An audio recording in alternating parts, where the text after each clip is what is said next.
America, what the actual orange fuck has just happened? There's no backies here. This isn't like Brexit. There's no Mulligans. History is not written in a pencil. This can never be undone. We have just witnessed a reality TV show host take the highest office in the land. The person that has failed at every single business venture that he's ever been directly involved in is now the leader of the free world.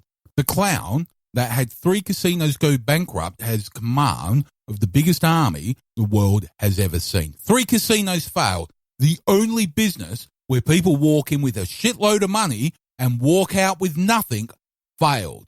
And you have given him the codes. I just hope those codes are written in a Sudoku puzzle or we're all fucked. America, if we can use Donald Trump's language now, has just been moved on like a bitch. Okay, he didn't get to fuck you, but he took your furniture shopping. But the time will come when the Tic Tacs come out and the fat orange Joffrey grabs you by the pussy. Now, for anyone that's a fan of history and irony and ironic history, the 9th of November will become historically ironic. That's the day the Berlin Wall began its fall. It's the date of the first night of Kristallnacht. That was when the Nazis in Germany torched the synagogues and vandalized the homes and the schools and the businesses of the Jews and killed close to 100 people. And it was the day that we learnt that history class is a complete waste of time. As a person that has the lowest approval rating in modern history as far as politicians is concerned, conceded to the least qualified person for the office of the most powerful position in the free world. Now, I know we all live in our own echo chambers. I'm very aware of that. And that's why I try and look outside of my bubble as much as I can. But I admit I generally forget. And it looks like many people don't look outside their own chambers either. And I learned something else. You know, I keep saying that you should never read the comment section on anything on the internet. Well, perhaps I was wrong. It looks like if you want to take the temperature of the nation, that's about the best place to start. Because as it turns out, as it was with Brexit, the side that was most vocally acting like a bunch of bridge-dwelling Mongo-tards were the ones that took the race. And the full numbers are still coming in, but it's starting to look, as far as voter turnout is concerned, this is looking more and more like a low minority decision. If the figures are true, less than 50% of eligible voters turned out and cast a valid ballot, which means that 23% of eligible voters have put the fat orange Joffrey on the Iron Throne.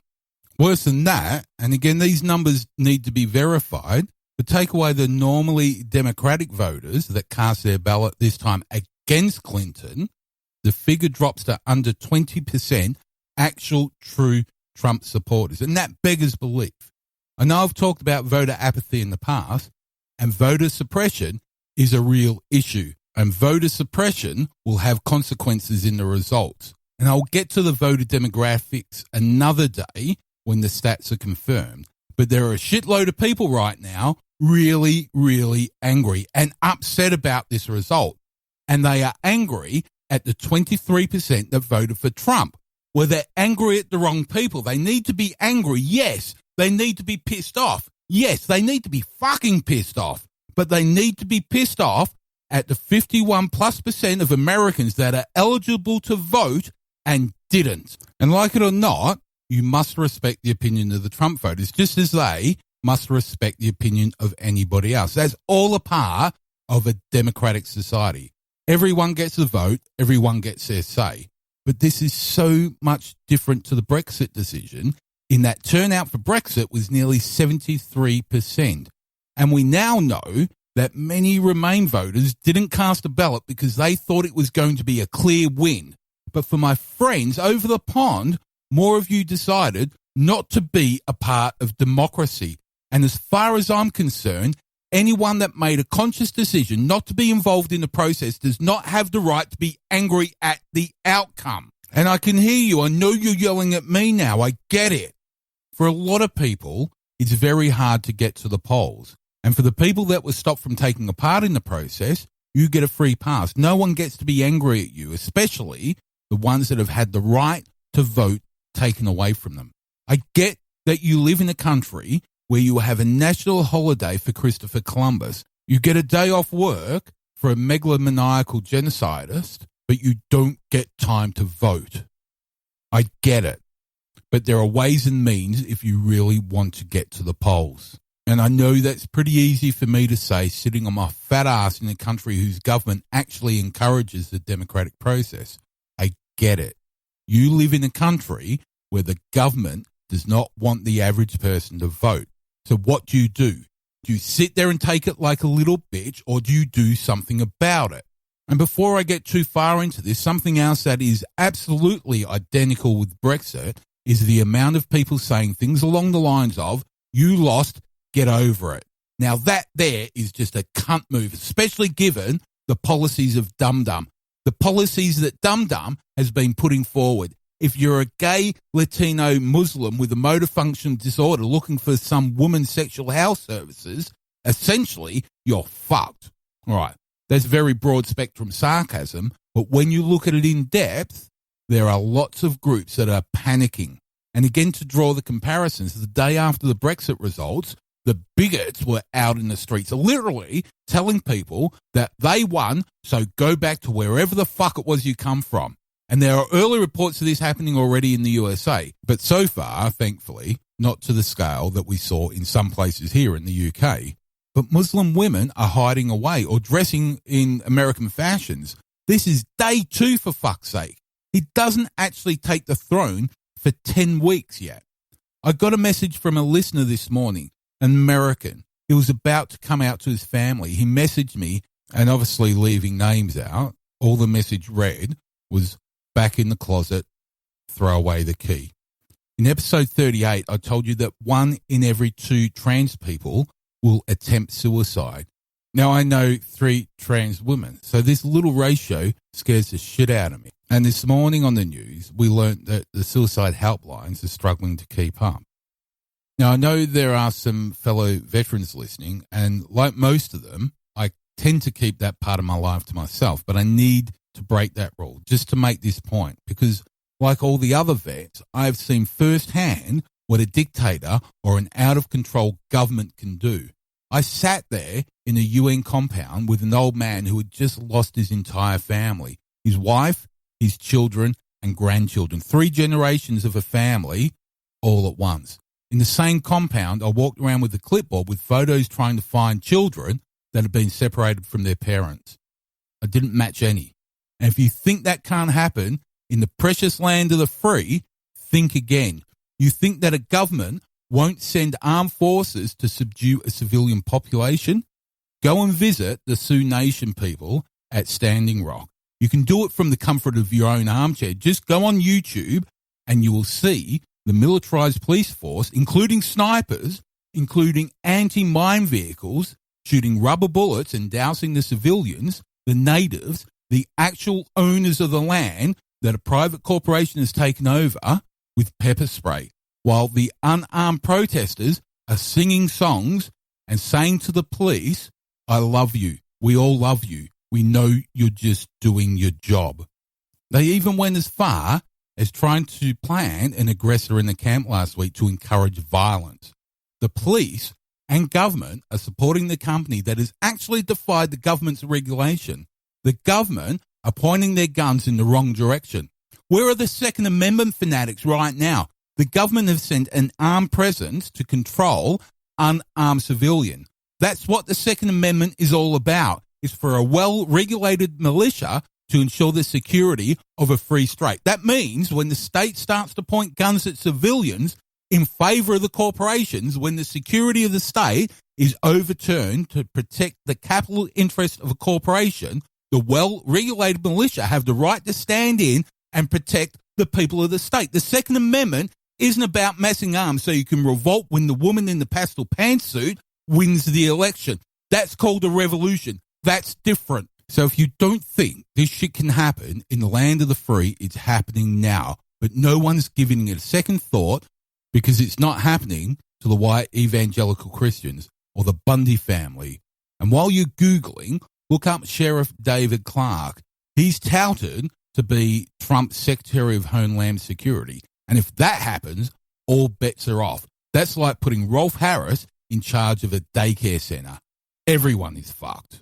So don't tell me to get over it. Don't you fucking dare. These are humans we're talking about, and I don't give the furry part of a rat's vagina what you think about them. They're humans, and they deserve to feel safe. Anyway, what's all this going to mean for the USA and the rest of the world? Well, being that his first victory speech was the first speech that he has ever made that wasn't actually full of his normal hate-fueled rhetoric, who actually really knows? Trump flips more than Cirque du Soleil on acid, so anything can happen. But for now, let's look at some of the policies and policy statements that Dum Dum has made heading into the election. And we'll start with immigration. Well, for the main part, Trump's immigration policy is focused on keeping all the people that live on the wrong side of the line on the map of America's southern border with a massive wall. And as tempting as it is to compare this to the Berlin Wall, I won't. That was designed to keep people in. Trump's wall is designed to keep people out, but only the people from the South. I'm not too sure why he has such hatred for the Mexican people, but he has vowed to have the wall built and paid for by the Mexicans themselves. And by paid for, it's his intention to intercept any funds transmitted from the USA to Mexico. His plan is to steal money that a legal resident in the USA is sending to anybody in Mexico for any reason, to pay for the wall to keep the Mexicans out of the USA. And this will end up turning into an accidental embargo. People aren't that stupid. They know they can't send money to Mexico, so they'll either channel it via somewhere else or create a new criminal underclass or simply not bother. The arrogance of all this is that Dum Dum thinks that Mexicans will want to live in his USA once he's been anointed. But somehow, for whatever reason, he's okay with the border with Canada. Right now, anyway. The only problem there is that he may need to build a wall to keep the Americans in. And this is not a joke by any means. The landmass of Canada is larger than the USA, and the Canadian population is a very manageable 35 million. Take away the 60 million Trump vote. Oh, fuck me, swing. I've just realised something here. More people voted for the fat orange Joffrey than the combined population of Canada and Australia. Fuck. Anyway, to my point, Canada has a shitload of vacant land and only a small population to protect it. So Joffrey needs to build a wall on the Canadian border to keep his subjects contained. More so since yesterday, the Canadian immigration website crashed due to overload. Or perhaps King Trudeau of the North took it down to slow the tide. Either way, King Joffrey needs to refocus northwards, or else the Canuck wildling army will amass rapidly, and the syrup will stain about the battlefields, which is a lovely segue to his foreign policy. And honestly, this is where people really need to be worried. He has said that he will stop ISIS within 30 days of taking office, which, if possible, will win him the Nobel Peace Prize, and I'll be the first one there to hang the gong on his fluorescent orange neck. But the problem is he has vowed to do this with his allies in the Middle East. Given his statements on Iran and his statements about the followers of Islam, not to mention his threats to come and take all the oil he wants and to have all the nations that the US have supported around the globe pay reparations to the USA, he has very few, if any, allies in the Middle East, or allies that are on the correct side of the line, that is. He's also given virtual blowjobs to Putin and Kim and Assad. In fact, today, Assad said he looks forward to working with Trump. And in the past, Trump has said that he wished Gaddafi and Saddam Hussein were still ruling their respective dictatorships. That aside, what he is saying here is that he will take the country to war in the Middle East. And who knows what will happen if Vladimir the Putin joins in the circle jerk. Dum Dum has said that he wants to protect the people and military, but here he wants to send them to war against a yet-to-be-determined nation on the platform of saving the world from ISIS. And for doing so, all the resources, natural and otherwise, he can muster along the way will be belonging to him. What's that remind you of? While you think about that, let me talk about domestically. What about when it comes to taxes? Well, Dum Dum wants to slash taxes over a 10-year period to the tune of around 9.5 trillion US dollars, which you have to admit is very admirable. Well, that depends. There's an argument that this $9.5 trillion will go directly back into the local economy. There's a slight flaw with that argument. The richer you are, the less you actually spend, especially locally. But the more likely you are to either invest, save, or spend on luxury items. Look at the Walton family. And no, I'm not talking about Jim Bob or Billy Bob or Bobby Bob, the Waltons that own Walmart. They control an amount of wealth equivalent to the wealth of 42% of the American population. And it's not a linear calculation, but if this one family controls that much wealth, how much of the 9.5 trillion in tax cuts is theirs? How much of that 9.5 trillion goes back into the Waltons' pockets? How much of that do they spend locally? But what about Jim Bob and Billy Bob and Bobby Bob, the working class three Bobs? Yes, they will get a cut in their taxes, but in comparison, it will be minuscule. Contrast it with the guy who owns the factory that the three Bobs work in. He will save more in taxes than the three Bobs earn in a month combined. If the three Bobs boss actually pays taxes in the first place. Remember what Donald says about not paying taxes? He says that's smart if you're a businessman. And we all know the scale in which the rich pay tax. It's a negative logarithmic calculation, but only if you're a 1%er, that is. The more you earn, the less you pay. So the three Bobs will save about $2,700 per year in tax. But assuming three Bob's boss is one of the poorest 1%ers, he will save at least $1.3 million a year in taxes, assuming he or she pays those taxes in the first place. And we know they don't, because they're a bunch of greedy cunts. That aside, if you take the $9.5 trillion out of the government budget, the government has to take $9.5 trillion out of services. And being that the nation is now fighting a war, defense budgets will need a boost. But if you decimate the 10-year aspiration, that gives you $950 billion per year in cuts, which really can only come out of discretionary spending, for which for 2015 was just more than $1 trillion, of which $600 billion was spent on defense. Okay, now if you're playing at home, you would have just worked out that that means there is not enough to go around, or wage a yet-to-be-located war, or starve off civil uprisings, or keep the trains on time. You need to take some of this $950 billion out of mandatory spending. And this is things like health and social security and veterans care and transportation and agriculture and similar line items. And what part of the population relies on these services the most? It's the three Bobs and their families. So they may well just save $2,700 a year, but they are up the shites and poop and creek if they get sick or unemployed or pregnant.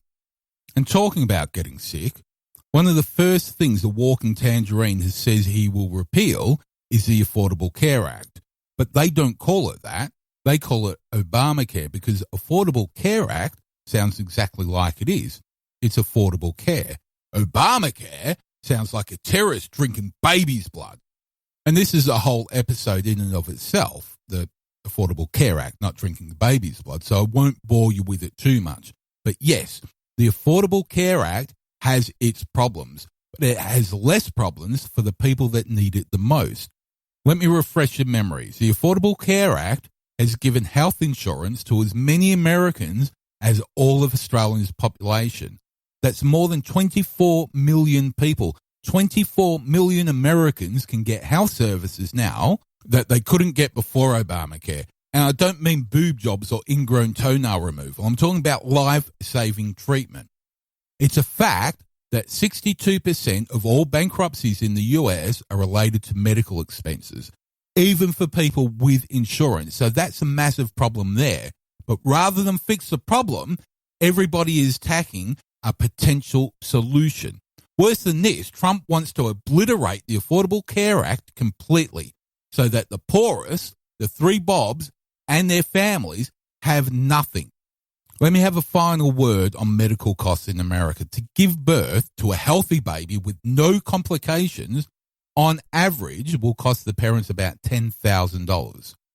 In the UK, it costs nothing. In America, if there are complications, well, the worst that I've heard was a bill for $100,000. The same procedure in the UK, it costs nothing. Don't abolish the Affordable Care Act. Bring in legislation that stops healthcare providers from gouging patients and sending them bankrupt and homeless because of some misfortune. Okay, there's so much more I want to cover, but time is running out, so I'll skip ahead to crime. Trump described himself as the candidate of law and order, meaning he's a big fan of the police and not so much a big fan of Black Lives Matter or efforts to reform the criminal justice system. He claims to want to quell the violence of the inner cities, and I think you all know what that means, right? Have a listen to when he talks about crime and African Americans. He always goes to the inner cities. But remember his rallies. Remember he encouraged the violence on anyone that he felt was against him. Just a week or so ago, there was one of his supporters that wanted to get close to him, wanted to hand him a note, but he was African American, so the crowd turned on him, and Dum Dum encouraged it. In the beginning of it all, he told his crowds to point out and encircle anyone that was protesting, and he would cover their legal costs if they were done for assault. And then he went for the media. Trump has a passionate hate for the people that put him exactly where he is right now. He singled one out last week, one reporter by name. And on Monday, he tried to get the names and addresses of the workers at a polling station because they actually did the right thing and held the station open because of the crowds. But because it was in a Latino area, Trump wasn't happy, so he went to the courts. Now, thankfully, Her Honor told Dum Dum's lawyers to go and jog on. But with Newt Gingrich, who had to step down as Speaker due to ethics violation, poised to be, or one of the people poised to be Secretary of State, and Rudy Giuliani, who brought in the stop and frisk policy in New York as Attorney General, I have a feeling that anyone that steps out of line, anyone that is not, to use its original and correct meaning, politically correct, as in does not form with a political instruction, will be escorted to a quiet place for a session of contemplation and waterboarding. The latter, a technique he has said he is quite fond of implementing. He's also said that he will appoint a special prosecutor to investigate Hillary Clinton. He said he will have her in jail. Okay, sorry. I feel I need to step back a moment because I know it's been a while. This Newt Gingrich was the Newt Gingrich that led the impeachment of Bill Clinton in relation to his cigar-smoking friend, Miss Lewinsky. The same Newt that later admitted to cheating on his wives, first and second, and doing so whilst leading on Clinton's impeachment for having an affair with that woman. The same Newton who was somehow able to have both his marriages that ended because he was cheating annulled by the Roman Catholic Church, a feat that the King of England was never able to achieve. Someone said yesterday that Trump will be the boss, but at least there's layers of protection to make sure he can't do whatever he wants. Well, on Coronation Day, King Joffrey the Repugnant will have two of the most vulgar piles of shit ever known to humanity guiding him and advising him. And I sarcastically wonder if this has ever happened before. I wonder if a fascist prick has ever come into power surrounded by hate-filled yes men nodding like bubbleheads. How did that work out? And while you ponder that, let's revise some of the things that we have learned about the soon-to-be 45th President of the United States. Do you remember when he tried to instill fear and bigotry in the nation when he said that Arab Americans cheered the attacks at the World Trade Center at 9/11? He repeatedly claimed that on the 11th of September 2001, there were thousands of Arab Americans celebrating in New Jersey after the planes flew into the Twin Towers. He said such public demonstrations tell you something about Muslims living in the US. Has there ever been any evidence of this happening? You know the answer. But to back up his bigotry, he wants surveillance on all US mosques. He believes that Muslims should be tracked by law as a counter-terrorism initiative. How about that? Keeping records of the comings and goings and conversations of a certain religious group. You know who else did this, don't you? That's right. The NYPD.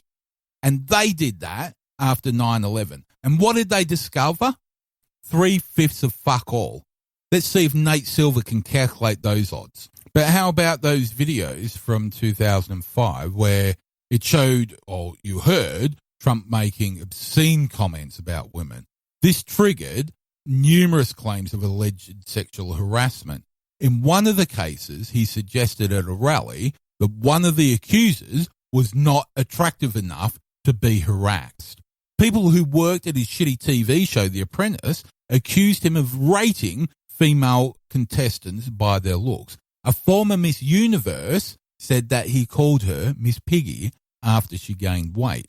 But this sick fuck also talks about dating his daughters. But he said that he thinks 35 is checkout time for women. In recordings released by CNN, Dum Dum talks about his daughter's body and dating young women, saying that women who are 30 years old are at a perfect age and that when they reach 35, it's time for them to check out.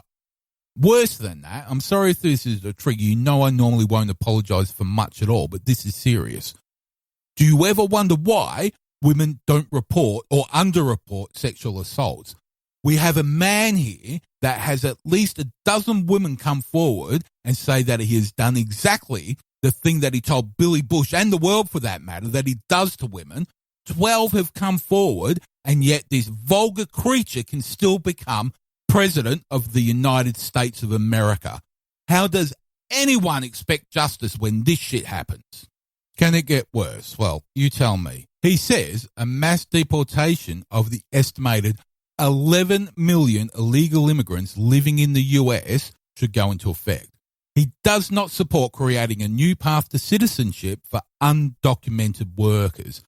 11 million humans should be moved from where they're living and working and being a part of society and placed somewhere else, presumably behind his Great Wall. That's probably reinforced with Chinese rebar. I'm sure you'll all remember that he thinks Muslims shouldn't be admitted into the USA in the first place. In a press release published in the wake of that mass shooting in San Bernardino, Trump wrote that he is calling for a total and complete shutdown of Muslims entering the United States until our country's representatives, which he is now one, can figure out what's going on. This triggered a petition that I gladly signed to the British Parliament demanding that Trump not be allowed into the country. The then Home Secretary, Theresa May, ignored the petition. In a similar instance, he said he would send back Syrian migrants seeking asylum in the US. He says that the Paris attacks proved that even a handful of terrorists posing as migrants could do catastrophic damage, and so he will oppose resettling any Syrians in the US and deport those that have already been placed here. Now, I need to note that the attacks in Paris were carried out by French citizens, migrants that entered France legally. They were not asylum seekers. But fuck it.